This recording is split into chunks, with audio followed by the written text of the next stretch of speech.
mínimo una vez al mes.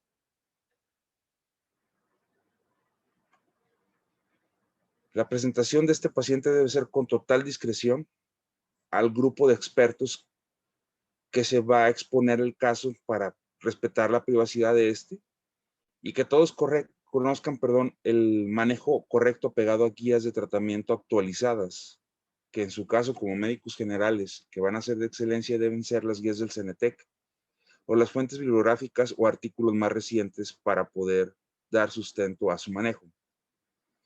Estas sesiones tienen que ser la presentación del caso clínico anticipado a cada uno de los elementos que va a acudir a la sesión para que antes de llegar ahí investiguen cada uno de los elementos y puedan discutirse en la sesión anatomoclínica.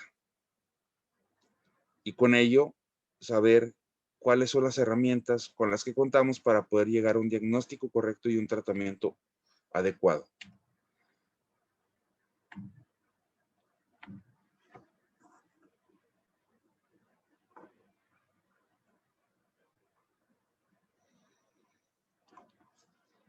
Para ustedes que van a presentar la sesión anatomoclínica, deben tener conocimiento de lo que se va a tratar en la sesión. Cada equipo debe echarse un clavado al INEGI, al Globocan o a todas las fuentes de información que me manejen incidencia y prevalencia de algún tipo de enfermedad. De tal forma que cuando hagan la búsqueda bibliográfica del tema, ustedes dominen la situación y puedan hacer una presentación de excelencia y no se convierta en algo rutinario y sin sentido para todos. Tienen que ser muy críticos y las fuentes bibliográficas que vayan a leer, los artículos deben de ser de alto impacto. Pueden encontrarse dos artículos. Uno donde te diga que les gusta. La cloroquina es el tratamiento ideal para el COVID. Pero ese artículo solo se estudió en 4 pacientes. El paciente aparte se le dieron otros tratamientos y no tiene ningún nivel de impacto o evidencia. Y otro artículo donde te diga que la misma cloroquina no sirve, pero fue un estudio de alto impacto donde se trataron más de 7,000 pacientes, donde se eligió correctamente. Entonces, vamos a saber elegir que la cloroquina no es un tratamiento ideal en base a un artículo de alto impacto, porque puedes salir alguien que diga, no, yo acabo de leer en un artículo que no te cita ni la fuente, el artículo tiene menos de 4 pacientes y con eso trata de defender lo que él leyó y no tiene sustento. Hay que poder saber hacer una selección correcta de artículos de alto impacto que sí puedan tener significancia para lo que se va a comentar. La medicina basada en evidencia es muy importante y por eso las guías del CENETEC nos van a respaldar en los tratamientos que ustedes vayan a otorgar o los estudios vuelven estándar. Hay que saber hacer presentaciones en público y tener dominio de la palabra y el tema que se va a exponer ese día. Ustedes tienen que buscar un caso clínico acorde a cada tema que les compartí desde el día lunes.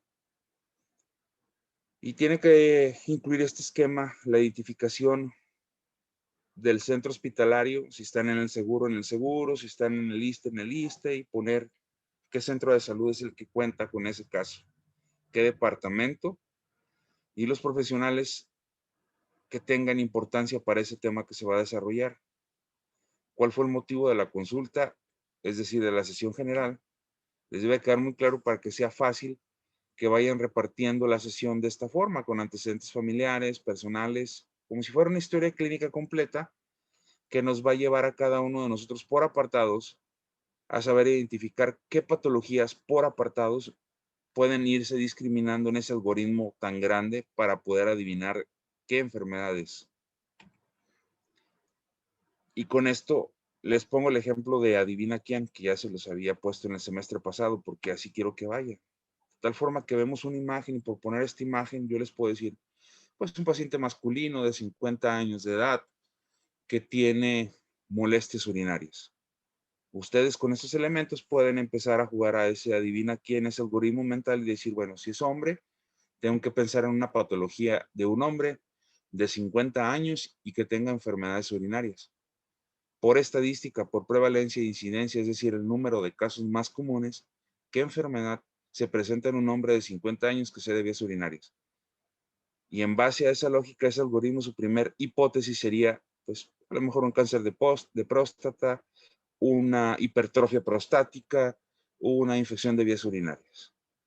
Y sigo mostrándoles elementos. No, pues, no es infección de vías urinarias, como lo ven aquí en la imagen.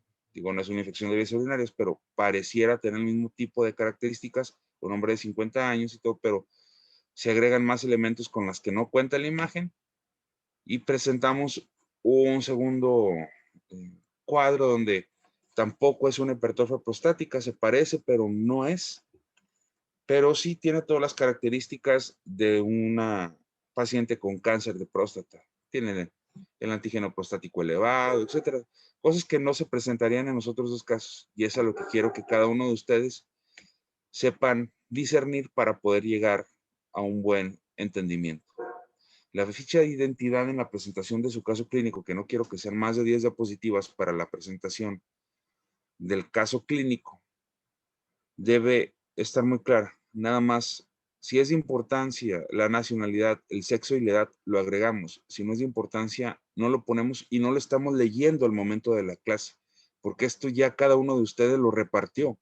Solo lo significativo para la presentación del caso clínico. Esto con miras a que el algoritmo se lleve más ágil. No quiero que vuelva a suceder que está la diapositiva y me empiezan a decir masculino, de nacionalidad mexicana, cosas que no son significativas, que son básicas y ya no hay que estarlas repartiendo ni volviéndolas a repetir. Y aquí pongo el algoritmo, como lo hice con el cáncer de próstata previamente con las imágenes, aquí pongo el algoritmo de, bueno, pues tiene amenorrea y en ese algoritmo mental ponemos sí o no. Si tiene amenorrea, pues, y es hombre, pues hay que suspender esa vía porque por ahí no va. Los hombres no tienen amenorrea.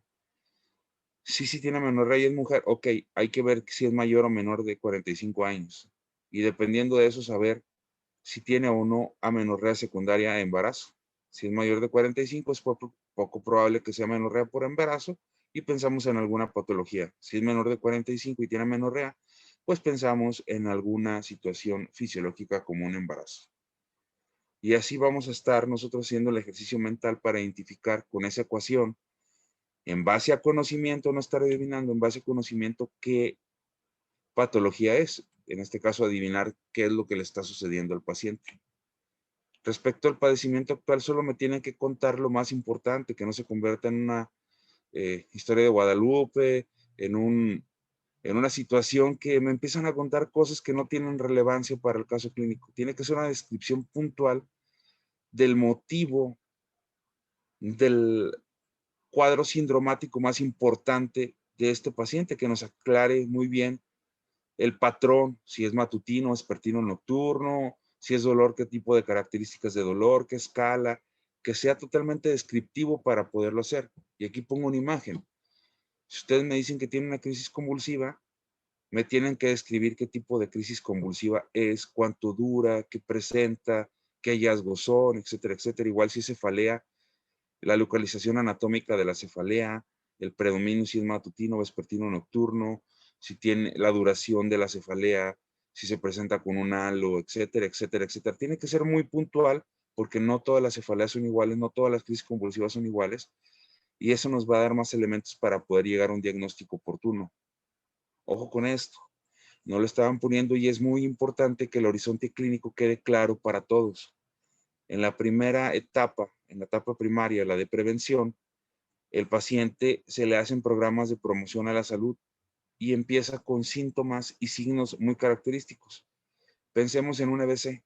El EBC empieza primero con alteraciones en la movilidad de los brazos, el habla y el ocurrir algunas ideas. Ese es un superiodo prepatogénico, cuando todavía se puede hacer una acción preventiva.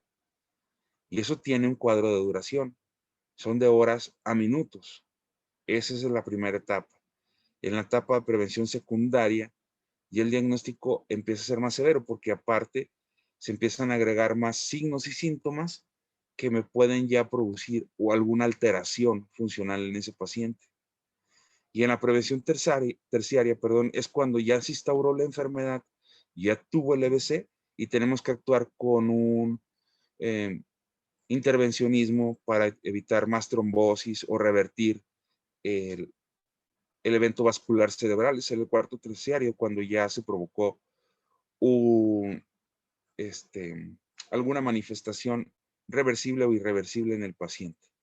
Por eso yo siempre les pongo que me pongan el horizonte clínico del tiempo de los síntomas hasta llegar al momento actual que nos encontramos para saber en qué momento se debió actuar. Porque en la prevención primaria de un EBC, ustedes deben de saber cuál es la manera de actuar en la prevención secundaria y en la prevención terciaria.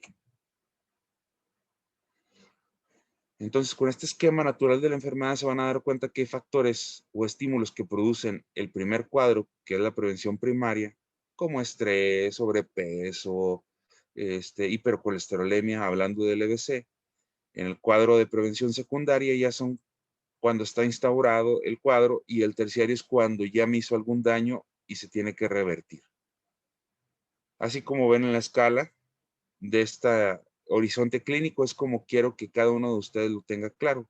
Aquí viene un ejemplo para dejar muy claro que hay vectores como factores externos que producen el estímulo de entrada de la enfermedad, la adaptación y la multiplicación del agente infeccioso, los cambios tisulares, y antes de pasar el periodo secundario de la enfermedad, ya se instaura una infección subclínica antes de manifestar eventos medibles en laboratorio, y después pasa a un periodo terciario que es del horizonte clínico hacia arriba, donde se ven ustedes que está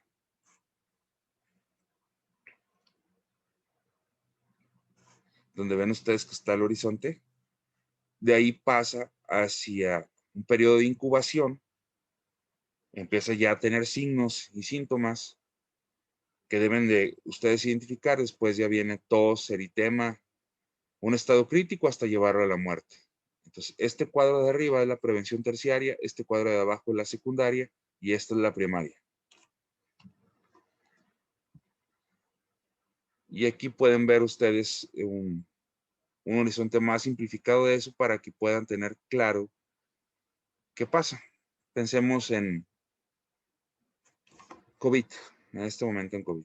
Prevención primaria, pues agente, ambiente, huésped. Una persona puede prevenir en enfermarse de COVID si utiliza su cubreboca, tiene medidas sanitarias, etcétera, etcétera, etcétera. Pero si no cuida este primer cuadro de prevención primaria, pasamos a un cuadro de prevención secundaria.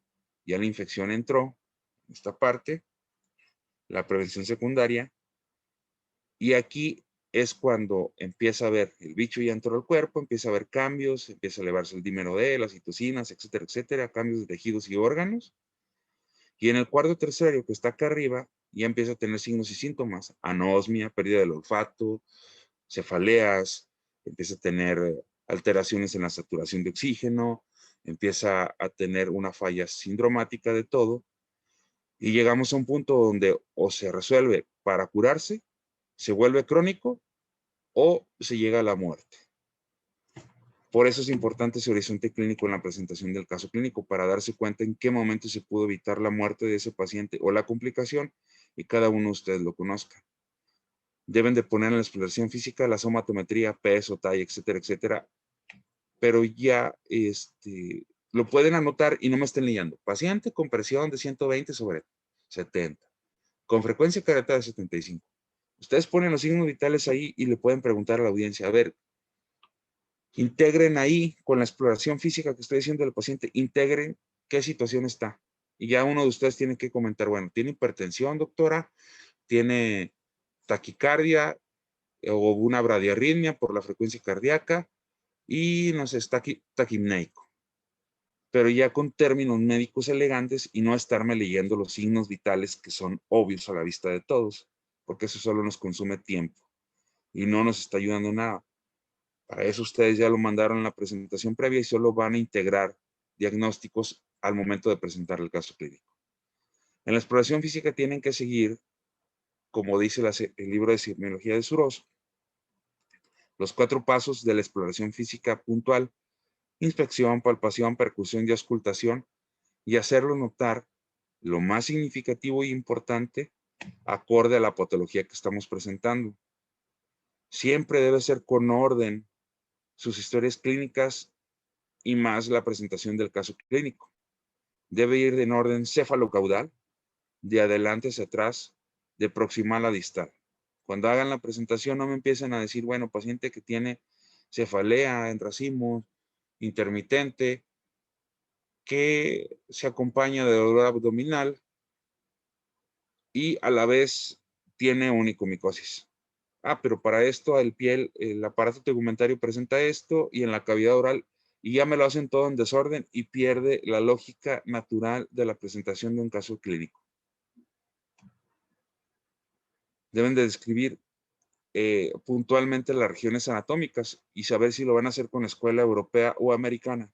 Si lo hacen con la europea, pues son solo 4 cuadrantes. Si lo hacen con la americana, tienen que ser los 9 cuadrantes del abdomen, y así con cada región, para que dejen claro qué va a ser. Y ustedes pueden implementar algunas mnemotecnias o logísticas para la exploración, por ejemplo, para aparato respiratorio. Felipa la Fea es el ejemplo, para que no se les olvide en qué orden va a ir, porque el respiratorio, el orden es diferente al digestivo o al abdominal.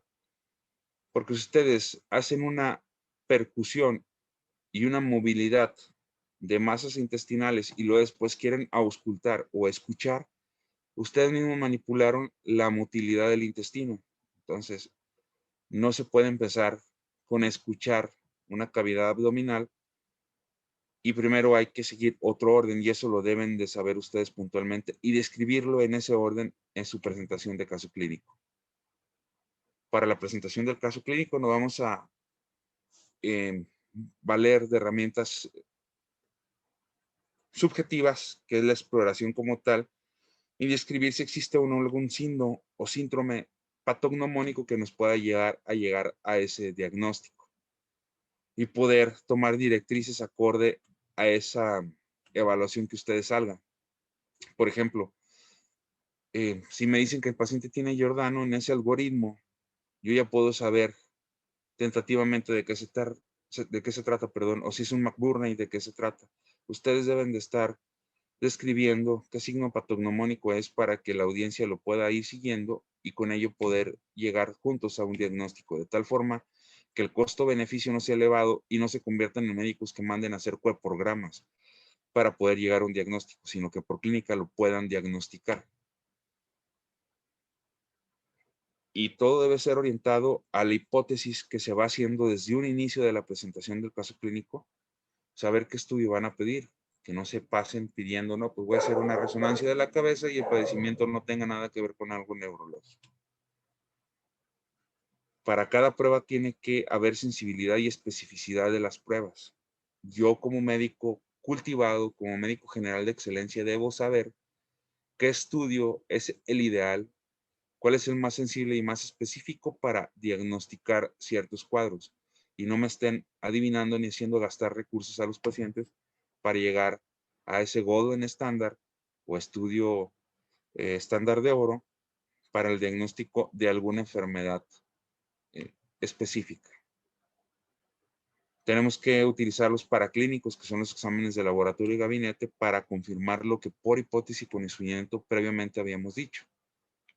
Y irnos en este orden. Pues una radiografía es poco específica y poco sensible, y si es algo que tenga que ver con un lítico, pues un lito, perdón, definitivamente el ultrasonido es la prueba más específica y sensible versus una radiografía para diagnosticar. Pero si no se trata de un lito, sino de algún otro patrón, nódulo o patología en estudio, pues la tomografía me puede ser más sensible. Pero si se trata de una víscera hueca, definitivamente la resonancia es quien lleva la mano.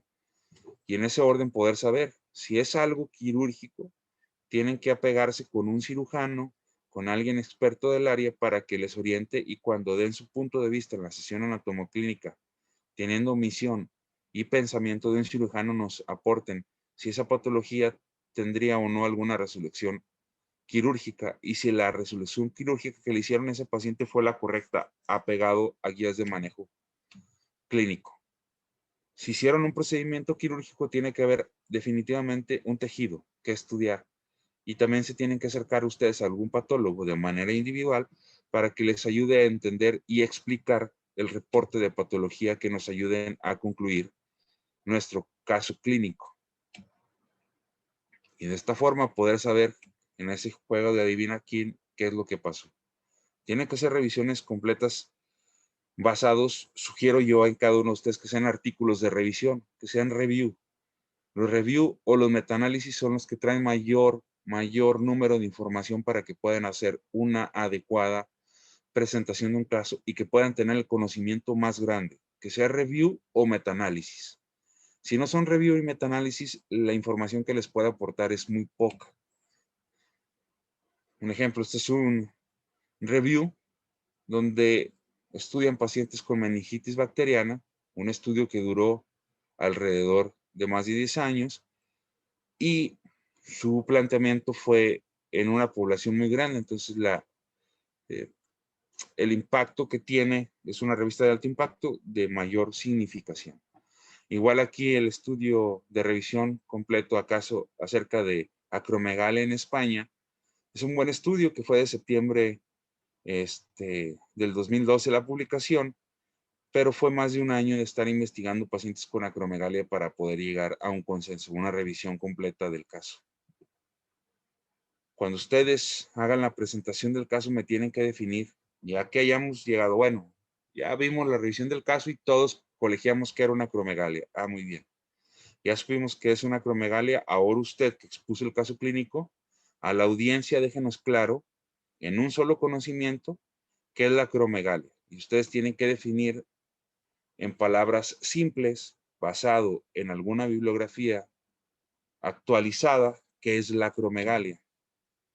Me tienen que decir puntualmente en menos de 10 diapositivas la historia, la etiología, la fisiopatología, el cuadro clínico, cómo se diagnostica y cómo se trata ese tipo de cuadro. Sugiero que sean cuadros como este para que no se lleven tantas diapositivas y no se la pasen leyendo. Aquí con esta imagen ustedes me pueden decir, miren, aquí está el eje hipófisis hipotálamo, donde en la adeno y la neurohipófisis están las alteraciones implicadas en un paciente con acromegalia. La acromegalia tiene dos tipos de presentaciones, puede ser interna o externa, y todos van a repercutir hacia la silla turca. Aquí encuentro el infundíbulo, que es el que me llega hacia el hipotálamo, y si está alterado el hipotálamo y el tálamo, la secreción de hormona gonadotropina crónica humana está afectándome toda la economía. Por tal motivo, la GHRH me empieza a hacer desórdenes tanto centrales como periféricos. Si tengo un desorden de esta hormona que me estimula toda la economía de la GH, voy a tener manifestaciones clínicas como es gigantismo, como macroglosia, etcétera, etcétera, etcétera. Hay que ver si es primaria, secundaria o central periférica para poder llegar a un diagnóstico más puntual con ello y saber si es por un tipo de tumor o si es por secreción externa.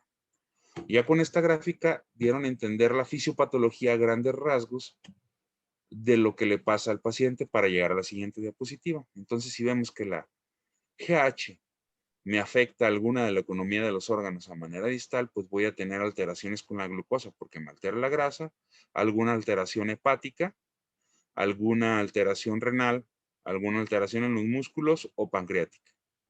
Y lo voy a medir en base a los siguientes estudios, donde la IGF-1 es el golden estándar de diagnóstico y tratamiento para estos pacientes. Y si veo que está alterado esto, agua pasa por mi casa. Y como hay resistencia a la insulina y hay alteración en la economía del cuerpo, pues voy a tener problemas de hipertensión, aldosteronismo, etcétera, etcétera, etcétera, etcétera. Y termino mi presentación con un cuadro clínico de un paciente con acromegalia. Pues tiene defectos campimétricos, tiene macroglosia, tiene SAUS, tiene hipertensión, diabetes, síndrome del túnel del carpo, tiene alteraciones como Crohn o Cushing, alteraciones en el intestino grueso, tiene impotencia por la secreción inadecuada de hormonas o galactorrea por una abundante secreción de grasas en las mamas. Entonces, de una forma muy simple, muy completa y muy rápida, ya les hice ver un paciente ideal que cuando ustedes vean con estas características, ustedes van a pensar inmediatamente que es acromegalia. Sus fuentes bibliográficas tienen que ir muy bien puntualizadas y sigo insistiendo en eso. Hasta ahorita, en lo que voy explicando, ¿existe alguna duda? No. No, doctor.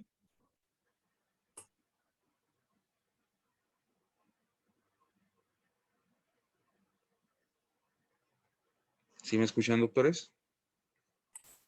Sí. Sí, doctor. Sí. ¿Existe alguna duda? No. No, doctor. No. Bueno, de todas formas, todo tiene que ser en base a una evidencia científica y no a ocurrencias. No porque a mí me dijo mi primo que es médico, no porque a mí me dijo un profesor. Todo debe ser sustentado en base a alguna fuente bibliográfica para que deje algún conocimiento real y defendible en cada uno de ustedes. Entonces, ¿cómo le van a hacer para la presentación de ese caso clínico? Me voy ya a lo interesante y al ejemplo completo. Si vamos a hablar de aparato digestivo, ustedes tienen que buscar qué estructuras componen ese aparato digestivo y por incidencia y prevalencia, es decir, el número de casos más comunes del aparato digestivo, cuáles son los 5 órganos que más enferman. Y de esos 5 órganos que más enferman van a buscar el que esté en primer lugar. Digamos que es la vesícula el que más enferma de la economía del aparato digestivo. Me tienen que investigar las primeras 5 causas de lo que más enferma la vesícula. ¿Por qué tiene que ser de esta forma? Porque su examen EGEL y el examen nacional de residencias médicas lo hacen de esta forma. Estudian los órganos más afectados